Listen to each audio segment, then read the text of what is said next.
Olá, meus queridos, meus amados irmãos, que coisa maravilhosa! Estamos juntos para louvar, adorar e bendizer esse Deus tão maravilhoso, tão especial. Hoje, sexta-feira, mais uma aula aqui do nosso curso de Teologia Livre. Que Deus abençoe você, onde você estiver. Tá tudo bem contigo? Tá tudo bem com a sua família? Que Deus te guarde, Deus te proteja. Hoje eu estou bem longe, tá? Estamos aqui nas ruínas de Jerusalém. Estamos aqui para receber a palavra de Deus. Daqui a pouco a gente vai estar no Monte das Oliveiras e trazendo a palavra de Deus ao seu coração nesse tempo que se chama hoje. Vamos orar? Senhor, muito obrigado por tua palavra, por tua graça, tua misericórdia, teu amor em nossas vidas, em nossos corações. Eu quero te louvar nesse dia, Senhor, por tudo que o Senhor tem feito por nós e pedir que a tua graça e misericórdia seja derramada sobre nossas vidas. Nos guarde e nos proteja. É o que nós oramos, em nome de Jesus. Amém, amém e amém. Que Deus te abençoe, meu querido e minha querida irmã. Então, estamos aqui, no Monte das Oliveiras, começando mais uma aula aqui do nosso, hoje falando sobre o cânon das Escrituras. E a gente vai explicar uma série de coisas, até por que esse nome cânon, por que a gente está aí, aprendendo tanta coisa boa. E eu acredito que Deus, com certeza, tem algo muito especial para falar ao seu coração, para trazer aí para a sua vida nesse dia, em nome de Jesus. Amém? Então, a gente está aqui, começando... e nós queremos, com certeza, que Deus fale ao seu coração e nós estamos, então, começando aqui a nossa aula nesse instante. Primeira coisa é o versículo, Esse versículo aí de Lucas, capítulo de número 24, versículo de número 44. Então a gente pega aqui, a palavra de Deus dizendo: importava que se cumprisse tudo que de mim está escrito na lei de Moisés, nos profetas e nos salmos. Então, esse é o tema, é o versículo que a gente está aí para decorar, e eu quero convidar você realmente a estar fazendo uso da palavra de Deus. Pegue aí a sua Bíblia, junto com o seu material que você está aí, Se você não tem, lembre-se que tem aqui na descrição do nosso vídeo, o material está aí na descrição do nosso vídeo para que você possa participar assim, de uma maneira muito ativa da nossa aula nesse dia de hoje, em nome de Jesus. Amém? Vamos lá, vamos para o contexto, O texto diz aqui de Lucas 24, 44, a seguir Jesus lhes disse: são estas as palavras que eu vos falei estando ainda convosco, importava que se cumprisse tudo que de mim está escrito na lei de Moisés, nos profetas e nos salmos. E o versículo 45 diz que quando eles ouviram esta palavra, o entendimento deles foram abertos e eles se compreenderam, então, as Escrituras. Foi algo muito especial e que nesse dia as Escrituras, a palavra de Deus, se abra ao seu coração e que você receba aí a mensagem do Altíssimo na tua vida, em nome de Jesus. Amém? Então, a gente está falando hoje sobre cânon, mas vamos começar aqui na nossa introdução, falando sobre essas três palavrinhas. No nosso português, Bíblia. Mas esta palavra vem do grego biblion, que significa livro. Biblion significa livro. Agora, livros, Bíblia.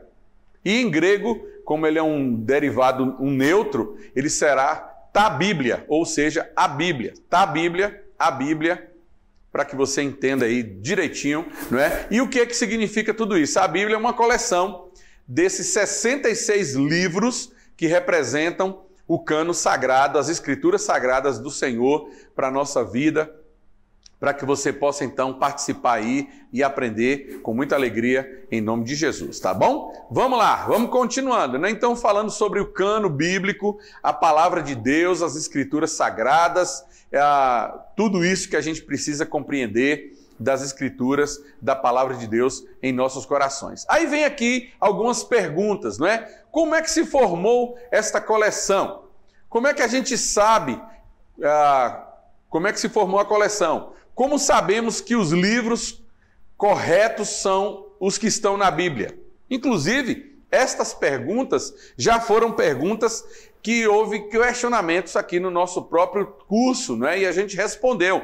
Tem uma aula, uma videoaula, que está aí entre a quarta e a quinta aula, ou a terceira e a quarta, que é uma aula sobre respostas. Então, aqui existem essas perguntas, né? O que são, então, esses livros apócrifos que a gente está trazendo aqui para você? E por que eles foram incluídos no cânon pela Igreja Católica? A gente vai ver também tudo isso aqui na nossa aula de hoje, não é? Porque não são considerados parte da Escritura Sagrada. Então, estes são os ensinamentos que a gente quer trazer para você nesse dia, que a gente quer mostrar para você e que você aprenda, que você entenda, que você creia que a palavra de Deus ela é maravilhosa, ela é plena, ela é poderosa para fazer diferença na sua vida e no seu coração. Vamos continuar? Então a gente está aqui com o nosso tema, não é? Começando aí pela etimologia do termo de definição da palavra cânon. Cânon. Por que cânon? Alguém pode perguntar, por que cânon, pastor? Por que essa palavra é uma palavra assim diferente, essa palavra cânon? Então a gente vai pegar aqui o termo cânon, ela se origina de uma raiz hebraica antiga chamada cana ou cani. E esta palavra, ela tem o significado de regra, norma, régua, fio de prumo ou vara de medir. Ou seja, Deus vai usar isso como um critério. Os homens da palavra de Deus, os escritores sagrados, aqueles que compreendem a palavra de Deus, estão utilizando isso como um critério da palavra de Deus, uma vara de medir, uma regra, uma norma, uma régua. Por que esses livros se enquadraram nas escrituras sagradas? Por que uns se enquadraram, outros não? Porque tiveram que passar por esse prumo, né? Por esse crivo aí da palavra de Deus, por esse crivo das escrituras sagradas. E vai aparecer no grego como a forma de cana, significando algo que serve de modelo ou medida de comparação. Então, para que um livro da palavra de Deus ele seja recebido como a escritura sagrada, ele precisa conter várias situações, várias coisas, não é? Precisa ser reconhecido, Então existe uma série de critérios que a gente precisa tomar aí na nossa vida, e eu quero então que você entenda que os livros que foram selecionados por Deus, esses livros têm com certeza todo um projeto, toda uma simbologia para que a gente possa entender a palavra do Senhor de uma forma muito plena e muito clara, em nome de Jesus. Amém? Vamos continuar. Então, a gente tem aqui alguns versículos da palavra de Deus. O versículo de Gálatas 6,16. E a todos quantos andarem de conformidade com esta regra. Olha aí. Então, esta palavra regra que está aparecendo aqui, não é? Essa palavra, ela traz essa informação de que esse livro foi algo que foi um crivo da palavra. Então, o autor aqui, que é Paulo, ele está dizendo, a todos quantos andarem em conformidade com esta regra, paz e misericórdia sejam sobre eles e sobre o Israel de Deus, que somos nós, né? A igreja do Senhor Jesus. Mais um versículo, né? 2 Coríntios 10, 13. Nós, porém, não nos gloriaremos sem medida. Então, Paulo está fazendo aqui uma análise, ele está falando que ele está aqui numa medida, mas respeitamos o limite da esfera de ação que Deus nos destacou e que nos estende até vós. Então, o apóstolo Paulo, ele está trazendo aqui, não é que ele não vai se gloriar sem medida, mas ele está usando isso baseado nas escrituras. O contexto vai estar falando sobre isso, tá bom?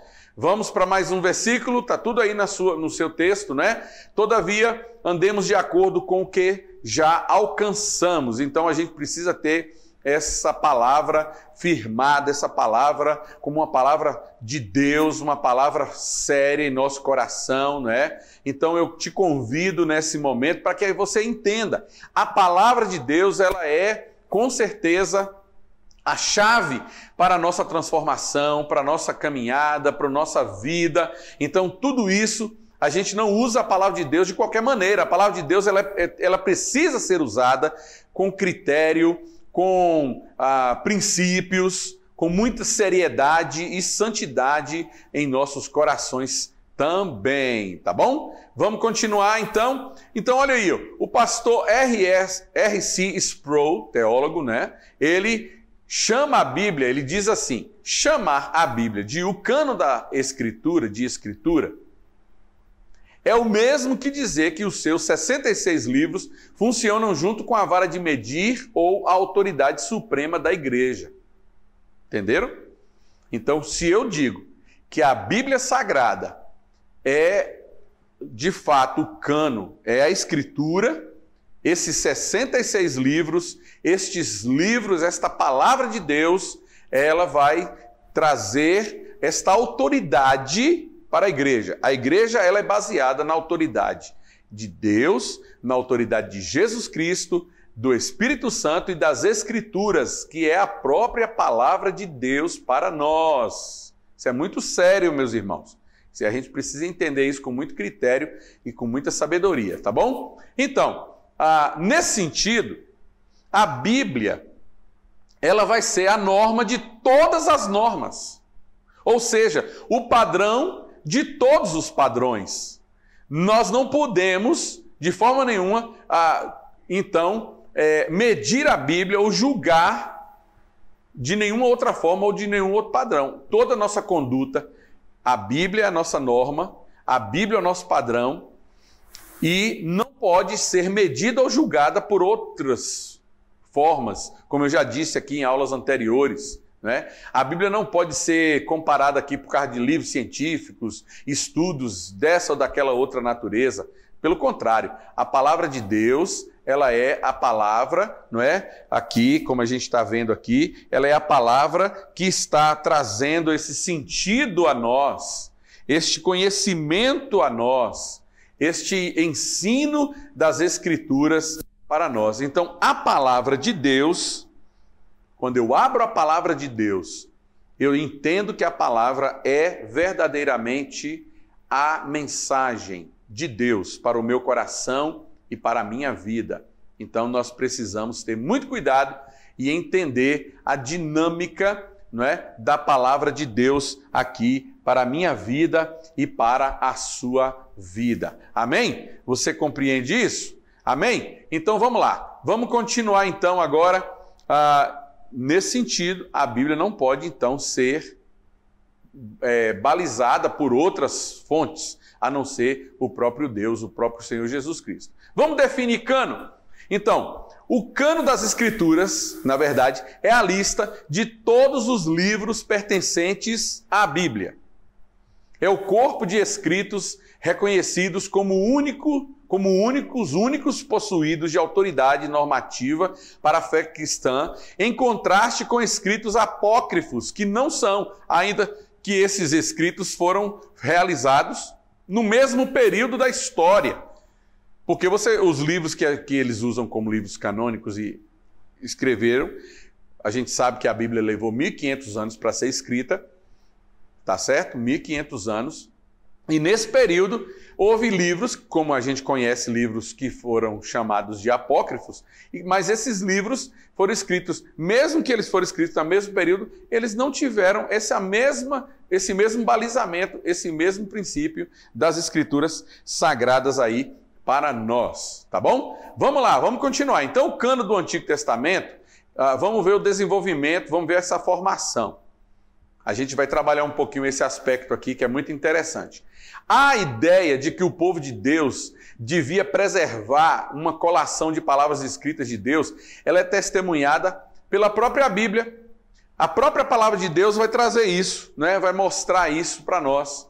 E aí, o primeiro que traz assim uma informação mais coerente, foi o primeiro escrito da palavra de Deus, são os 10 mandamentos, que, na verdade, é a coleção mais antiga da Escritura e foi o próprio Deus que escreveu sobre 2 tábuas de pedra as palavras que ele ordenou ao seu povo. Aí vem aqui uma curiosidade, não é? Por que Deus escreveu em uma pedra para que ficasse gravada e que não fosse apagado?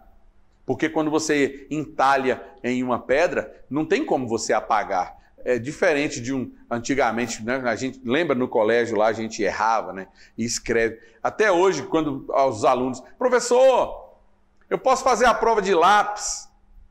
Porque aí se você escreveu alguma coisa ali, você apaga, né? Poder pode, eu digo para os meus alunos. Só que você não tem direito a questionar depois, não é? Porque depois alguém lá apaga e coloca alguma outra informação, não é? Então, quando Deus escreveu em tábuas de pedra, Deus estava dizendo para as pessoas que aquela era uma palavra poderosa, uma palavra de Deus e uma palavra que iria fazer toda a diferença na vida do ser humano, na vida das pessoas. Tá bom? Então isso aqui é muito importante. E, lembrando, já falei, reprisando aqui, que, na verdade, os 10 mandamentos são as primeiras palavras que foram grafadas, e elas foram grafadas pelo próprio Deus. Na imagem anterior aqui, a gente tem aí os 10 mandamentos, né? Não terás outros deuses diante de mim. O segundo, não farás para ti imagem de escultura, não as adorarás. Terceiro, não tomarás o nome do Senhor em vão. Quarto, lembra do dia do sábado para o santificar. Quinto, honra teu pai e tua mãe. Não matarás, não adulterarás, não furtarás, não dirás falso testemunho e não cobiçarás. Então esses são os textos aí do nosso querido e precioso 10 mandamentos, tá bom? Então, olha que versículo interessante aqui de Êxodo, né? Está aí também no seu material. E tendo acabado de falar com ele no Monte Sinai, deu a Moisés as 2 tábuas do testemunho escritas pelo dedo de Deus. Gente, que coisa especial, que coisa maravilhosa. Então eu tenho aqui, ó, esse entendimento, não é, de que foi o próprio Deus que escreveu esse texto maravilhoso aqui das Escrituras, não é? Falando aqui que Deus, ele foi quem escreveu. Tendo acabado de falar com ele no Monte Sinai, deu a Moisés as 2 tábuas do testemunho, tábuas de pedra escritas pelo dedo de Deus. Já pensou que coisa maravilhosa? E o pior de tudo é que Moisés quebrou as tábuas, viu? Ó, sem comentários. E Moisés era o cara mais manso que tinha na terra, diz a palavra de Deus. Imagine, Deus depois tem que reescrever e dar outras tábuas para ele, tá? Outro versículo aqui, não é? Êxodo 32:16. As tábuas eram obras de Deus, também a escritura era a mesma escritura de Deus esculpida nas tábuas. Já é falando das segundas tábuas, que depois que Moisés quebrou lá, Moisés ficou indignado, irado, e Moisés, quebrou as tábuas, aí Deus escreveu novamente, aí ele está refrisando aqui no texto que as tábuas eram obras de Deus e que as escrituras eram as mesmas escrituras de Deus também, esculpidas aí nestas tábuas. Amém? Vamos para frente, vamos aí, não é? Então, depois, Moisés, que é o primeiro escritor, não é? Moisés é o autor dos 5 primeiros livros aí do Gênesis, Êxodo, Levítico, Número e Deuteronômio, e depois, posteriormente, outros homens, outros profetas, sacerdotes, reis, que exerciam o ministério profético em Israel, registraram as revelações da parte de Deus e ampliaram ainda mais esse material escrito. Aí você tem Samuel, que escreveu Juízes, 1º e 2º Samuel, tem as crônicas, os livros dos reis, as histórias dos reis, depois você tem os livros poéticos, né, de Jó, o livro de Provérbios, Salmos, imagina quanta coisa linda, a gente tem os profetas menores, os profetas maiores, então tudo isso foi escrito e foi trazendo assim mais detalhamento aquilo que Deus queria falar e aquilo que Deus estava fazendo aí para o seu povo, amém? Vamos continuar então, olha o texto aí. Aí na sua apostila tem vários textos, mas eu peguei apenas esse aqui de Jeremias, né? Assim fala o Senhor Deus de Israel, escreve num livro todas as palavras que eu disse. Então Deus está falando aqui para Jeremias, escreva Jeremias, olha, escreva aqui tudo que eu disse para você, tudo que eu falei para você, escreva. E leve essa palavra, leve essa mensagem, isso é importante para que as pessoas saibam que fui eu que falei com você, Olha que coisa interessante, olha que mensagem poderosa da parte de Deus, não é? Aí, outra coisa, quando a gente considera, aí a gente está caminhando agora para aquele período lá do interbíblico, né? Ao considerar que Malaquias foi o último livro das Escrituras judaicas e que ele foi redigido aproximadamente 435 anos antes de Cristo, nós vamos concluir que não houve, depois dessa data, nenhum acréscimo ao cano do Antigo Testamento. Isso é muito importante. Por quê? Porque a gente vai ter os outros escritos, não é, que são interbíblicos, como eu falei, escritos que aconteceram no mesmo período, na mesma época, mas que não têm essa mesma determinação de Deus, não passaram pelo crivo, não passaram pela régua, não passaram pela forma de Deus interpretar e trazer aí para a vida das pessoas como escritura sagrada. Isso é muito importante, gente. Então, entra aí agora o período interbíblico, não é? Que é esse período que a gente está demonstrando aqui, não é? Houve um período de silêncio. Eu vou mostrar isso daqui a pouco para vocês, né? Houve um período de silêncio, aproximadamente 400 anos. Olha aí, o texto anterior, 435 anos antes de Cristo, você conclui que depois dessa data não teve acréscimo. Então aqui, esse período interbíblico, né? Então, entre o livro de Malaquias e o início do ministério de João Batista, registrado nos evangelhos, há um intervalo histórico de 400 anos, chamado de período interbíblico, popularmente conhecido como os 400 anos de silêncio. E nesse período, a história do povo judeu foi narrada em outros documentos. Não é que essa história ficou perdida, que ninguém escreveu nada, mas Deus quis ficar em silêncio esse período. Deus não quis que mais nada fosse escrito, fosse anunciado, fosse predito aí para ele nesse período, tá certo? Então esse é o período interbíblico, 400 anos de silêncio profético entre o Velho e o Novo Testamento. E aí?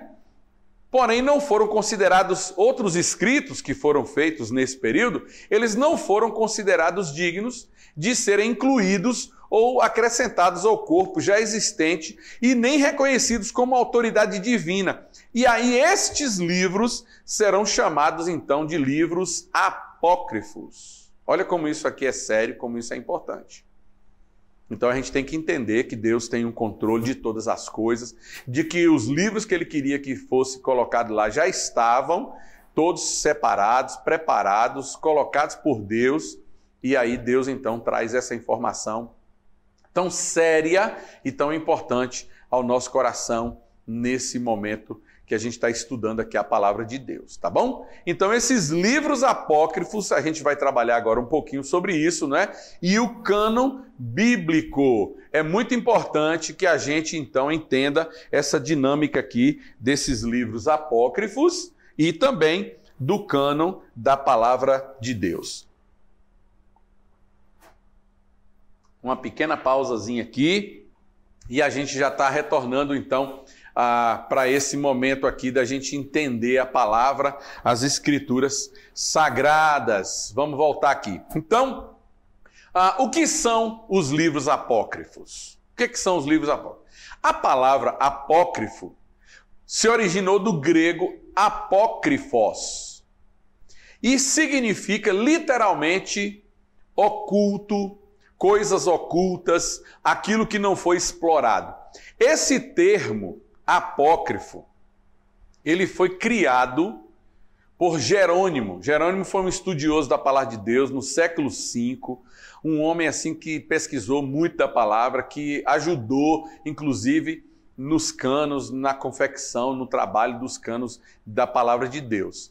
E aí Jerônimo, no século V, ele designou esses antigos documentos judaicos escritos no período entre Malaquias, que é o último livro das escrituras hebraicas, e o relato dos evangelhos acerca de João Batista e de Jesus Cristo. Então, esse período de 400 anos aí, os livros que foram escritos, eles foram então colocados. E isso vai ter uma coisa interessante que eu vou falar já já aqui. Porque desde então, apócrifo passou a ser uma referência aos livros não inspirados por Deus e que não fazem parte de nenhum cânon. Então esses livros foram livros que simplesmente apareceram, surgiram, alguém trouxe essa informação, escreveu, eles são interessantes do ponto de vista histórico, porque eles trazem a história do povo de Israel, não é? Em alguns momentos aí, mas eles não têm esse cunho de serem tidos como escritura sagrada de Deus. Por isso que eles são chamados de apócrifos, que Jerônimo denominou aí no século V, tá bom? Agora, existem livros apócrifos tanto no Antigo Testamento quanto no Novo Testamento. Olha por que eu disse que isso aqui é importante. Porque os livros acrescentados pela Igreja Católica Romana, eles só ficaram no Antigo Testamento.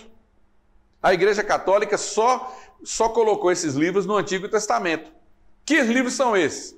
Tobias, Judite, Sabedoria de Salomão, Eclesiástico, Baruque e a Carta de Jeremias, 1º e 2º Macabeus, e eles também acresceram textos no livro de Esté e no livro de Daniel. Eles acresceram alguns livros, alguns capítulos, tá bom? Isso aqui é muito importante. Então, esta informação é crucial para nós. Ou seja, a Igreja Católica ela só colocou esses livros apócrifos no Antigo Testamento. No Novo Testamento, são todos os livros conforme a Bíblia protestante e a Bíblia católica, elas vão ter o mesmo número de livros e o mesmo conteúdo. Entenderam? Mas a gente vai entender aqui, não é? Então, na Igreja Católica, esses livros que foram colocados lá atrás são chamados de deuterocanônicos.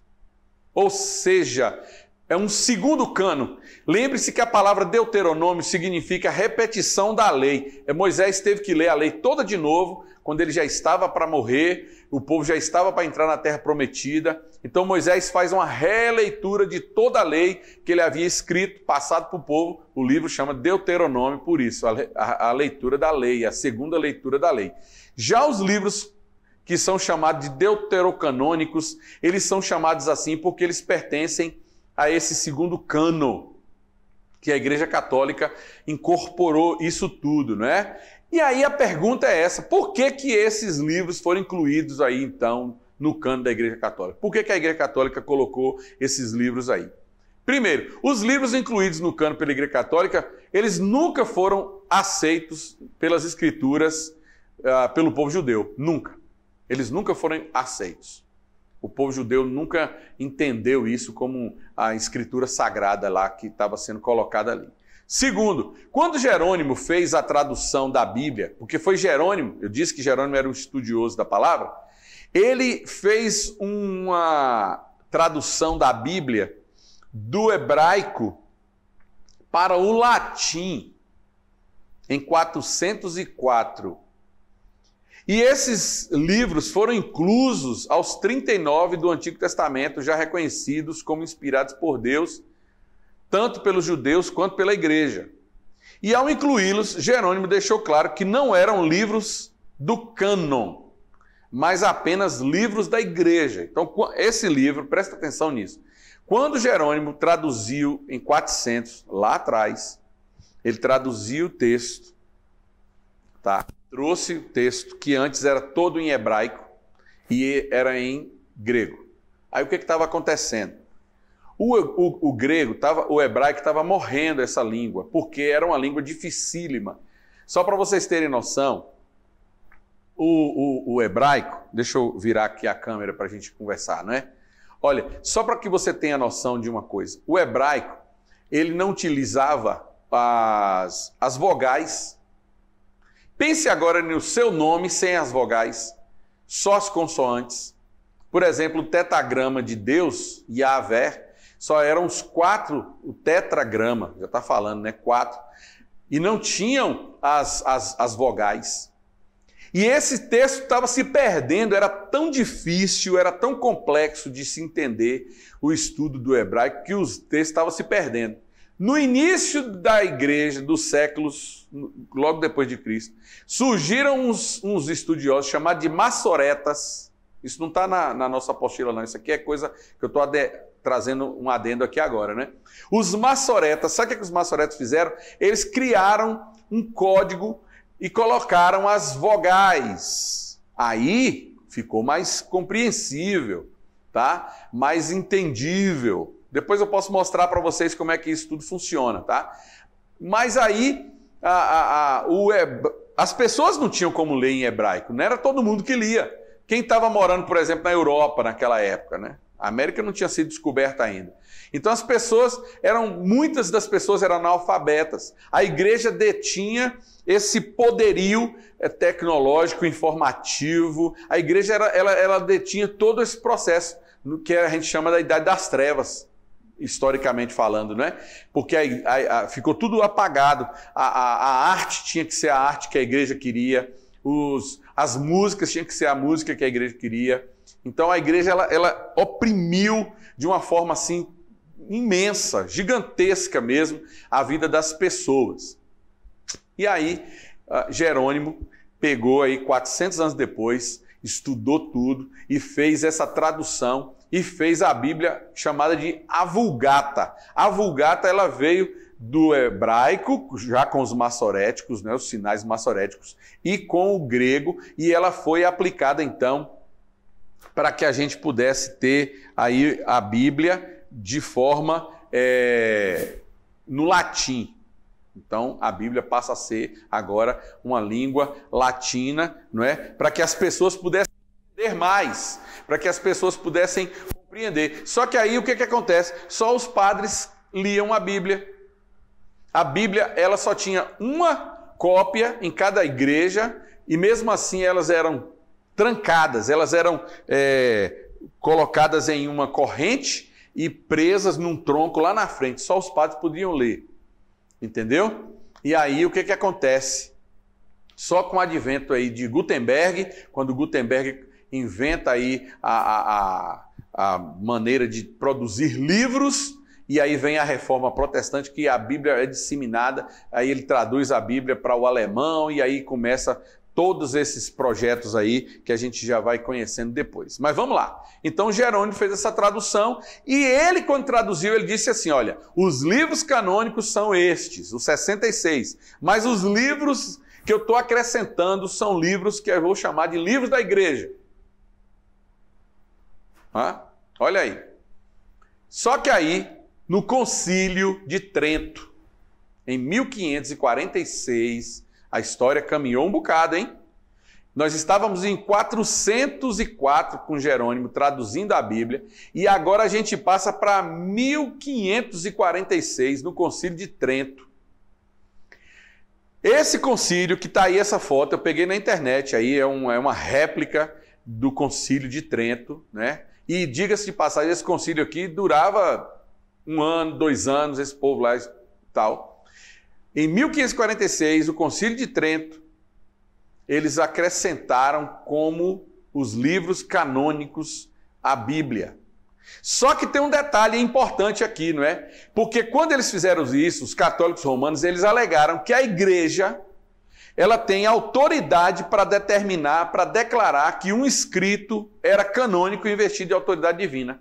Então esses padres, o Papa, os bispos reunidos lá, eles fizeram isso. Mas a pergunta que não quer calar é por que eles quiseram fazer isso? Por que vocês imaginam? Sabe por que eles fizeram isso? Foi uma reação da Igreja Católica à Contra-Reforma, meus queridos. Né? Era a Contra-Reforma. Eles estavam fazendo uma reação aqui à Reforma Protestante de Martinho Lutero.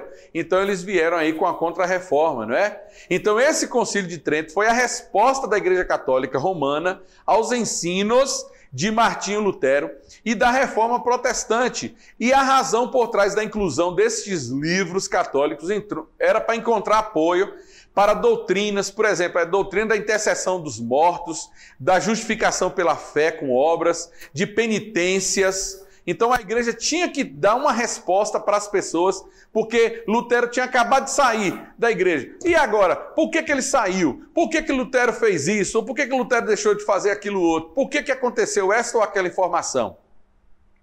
Sabe por quê? Porque, na verdade, Lutero, ele não se associou à ideia da Igreja Católica da venda das indulgências, desses cultos, de tantas outras coisas que estavam acontecendo. A Igreja, para dar uma resposta, quando foi a Reforma Protestante? 1517. O Concílio de Trento, 1546. Poucos anos depois, 30 anos aproximadamente depois, 29 anos, né? Então, a Igreja traz esse concílio e coloca esses livros aí para que as pessoas pudessem dizer assim, não, ele está rebatendo, porque ninguém vai estudar profundamente sobre isso, não é? Eles vão ocultar esse tipo de coisa. Alguém me perguntou assim, mas a igreja sabe que foi feito? Sabe, e isso aconteceu, infelizmente, e as pessoas estão aí até hoje com esse tipo de informação dentro da igreja. Tá bom? Vamos continuar aqui. Então, por que os apócrifos não devem ser considerados parte da Escritura? Aí eu vou pegar agora as respostas do Wayne Grudem, teólogo. Ele disse assim, primeiro, não atribuem a si o mesmo tipo de autoridade que têm os escritos do Antigo Testamento. Então, eles não têm essa autoridade, eles não vão atribuir essa autoridade. Segundo, não foram consideradas palavras de Deus pelo povo judeu, do qual foram originados. Então, os próprios judeus que na época escreveram, eles não entendiam que esses livros eram livros que eram considerados palavras de Deus. Em terceiro, né, não foram consideradas escrituras por Jesus. Jesus não citou em nenhum momento esses textos, não é? Porque Jesus cita Salmos, Jesus cita profetas, Jesus cita a lei, Moisés, Jesus cita vários textos, né? E também os escritores do Novo Testamento. Principalmente Paulo, que é o estudioso da época, Paulo não vai trazer nenhuma referência a esses textos, né? E por último aqui, falando de Wayne Grudem, né? Ele vai conter ensinos incoerentes, que são incoerentes com o restante da palavra de Deus, daquilo que Deus colocou aí para a gente. Então isso é muito sério, isso é muito complexo. A gente precisa ter muito cuidado em relação àquilo que a palavra de Deus está trazendo para nós, tá bom? Agora, enquanto o escritor da carta aos Hebreus, presta atenção nisso, que é muito importante. Enquanto o escritor da carta aos Hebreus está dizendo assim, aos homens está ordenado morrerem uma só vez, vindo depois disso o juízo, está lá em Hebreus 9, 27, o livro apócrifo de 2 Macabeus vai ensinar o oferecimento de sacrifícios expiatórios em favor dos mortos, para que sejam remidos os pecados das pessoas que já morreram. Então há uma contradição aqui, porque se a palavra de Deus está dizendo que, lá em Hebreus 9, 27, que depois da morte segue-se o juízo, que a pessoa morreu, juízo, não tem mais o que fazer, lá em 2 Macabeus está fazendo aí essa apologia a uma dinâmica, a um projeto que está indo de encontro à própria palavra de Deus, e a gente já viu isso aqui, já respondeu isso lá nos nossos questionamentos e também aqui em outras aulas que a gente passou também, tá certo? Aí a gente está encerrando a nossa aula de hoje com a nossa teologia do cotidiano, não é? A nossa aula de hoje é um pouco mais curta, ela vai ficar um pouquinho mais curta, porque ela foi dividida em 2 blocos. Hoje eu estou falando a parte número 1, falando do cânon, principalmente do Antigo Testamento, e na aula de número 2 a gente vai falar mais sobre o Novo Testamento, a gente vai trabalhar de uma forma mais abrangente aí no Novo Testamento. Então, a teologia do cotidiano. A doutrina do cânon das Escrituras reafirma o princípio de que temos uma coleção de livros fechada, completa, que serve de padrão e norma para a nossa fé e para a nossa prática. Tá bom? Então eu tenho a doutrina da palavra de Deus, eu tenho esses princípios, são livros, está tudo fechado, eu entendo que esta Bíblia aqui, ela já tem tudo organizado, tudo planejado, tudo preparado da parte de Deus para a minha vida. Então ela é o padrão, ela é a norma para a minha vida de fé e para a minha vida de prática, as minhas práticas. Tudo isso está aqui pautado nas Escrituras, não é? Número 2. Então eu vou aprender com a doutrina do cânon que nenhum líder, eu já falei isso anteriormente, a gente só está refrisando, colocando isso aqui, bem elucidando aqui com muita cautela para que você entenda. Nenhum líder, nenhuma instituição religiosa possui autonomia para atribuir autoridade canônica a qualquer escrito e apresentar aos 66 que já possuímos. Ninguém pode trazer. Eu até falei na aula anterior, não é? O Evangelho segundo Allan Kardec, o Livro dos Mórmons, o Evangelho segundo fulano de tal. Não pode, já está escrito. O que a Bíblia já preparou, o que a Bíblia já trouxe, já são as informações para a nossa vida e a gente já tem tudo isso preparado em nosso coração e aqui na Bíblia também, que serve como regra de fé e prática, como eu falei aqui no tópico anterior.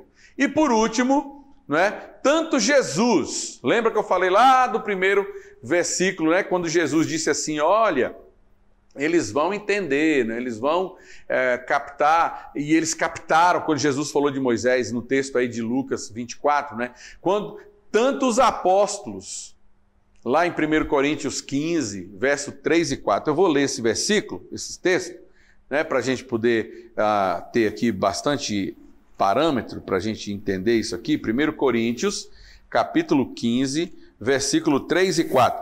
Pois o que primeiramente lhes transmiti foi o que recebi, que Cristo Jesus morreu pelos nossos pecados segundo as Escrituras, foi sepultado, ressuscitou ao terceiro dia, segundo as Escrituras. Então o apóstolo Paulo está sendo enfático aqui, falando acerca das Escrituras sagradas. Vamos para Atos dos Apóstolos, capítulo 7, versos 42, depois o 43, diz assim: mas Deus afastou-se deles e os entregou à adoração aos astros, conforme que foi escrito no livro dos profetas. Então aqui, olha, ele está referindo aqui aos profetas, aos escritores lá atrás. Foi a mim que vocês apresentaram sacrifício e ofertas durante os 40 anos no deserto, ó nação de Israel. Versículo 43, ao invés disso, levantaram o santuário de Moloque e a estrela do seu deus Renfã, ídolos que vocês fizeram para adorar. Portanto, eu os enviarei para o exílio, para além da Babilônia. Então, o texto está citando isso. Versículo 48 a 50, todavia o Altíssimo não habita em casas feitas por homens, como diz o profeta, o céu é o meu trono e a terra os estrados dos meus pés. Que espécie de casa vocês me edificaram? Diz o Senhor. Ou onde seria meu lugar de descanso? Não foram as minhas mãos que fizeram todas estas coisas? Então, meus queridos, eu estou aqui lendo a palavra de Deus, as Escrituras Sagradas, e elas citaram passagens de livros conhecidos pelos judeus como escrituras inspiradas por Deus, e isso vai nos assegurar ainda mais de que os livros do Antigo Testamento que nós temos hoje, que nós estamos hoje trabalhando especificamente aí com o Antigo Testamento, né? Que nós meditamos nesses textos, que nós preparamos os nossos sermões da igreja, as prédicas, as mensagens, possuem o selo da autoridade de Deus. Então eu quero concluir nesse dia de hoje a nossa aula, não é? Dizendo para você, Deus, Ele nos deu a Escritura Sagrada, a revelação, a palavra de Deus em nossos corações. E nós precisamos então tomar posse dessa palavra. Nós precisamos tomar posse dessa mensagem de Deus em nossos corações. E isso vai fazer toda a diferença na minha vida e na sua vida também. Tá bom? Que Deus te abençoe, que Deus te guarde, que Deus te proteja. Nós estamos então finalizando aqui a nossa aula de hoje. Eu espero que você tenha gostado, que você tenha apreciado. Transmita essa aula para os seus irmãos, para as pessoas. Nós estamos aqui com muito trabalho fazendo. Suas perguntas, tudo que vocês perguntarem, tudo que vocês pedirem, pode colocar aqui no chat, aqui ao vivo, aqui a gente vai estar respondendo, né? E também no nosso canal lá no WhatsApp, que a gente tem colocado as pessoas no WhatsApp. Que Deus te abençoe, que Deus te guarde. Um fim de semana especial, amanhã que você possa adorar o Senhor, domingo, que domingo seja um dia de bênçãos. Nós temos nossa escola bíblica dominical, temos também nosso momento de adoração ao Senhor às 18 horas. Que Deus te abençoe, que Deus te guarde, um beijo no coração, fiquem com Deus, tchau, tchau.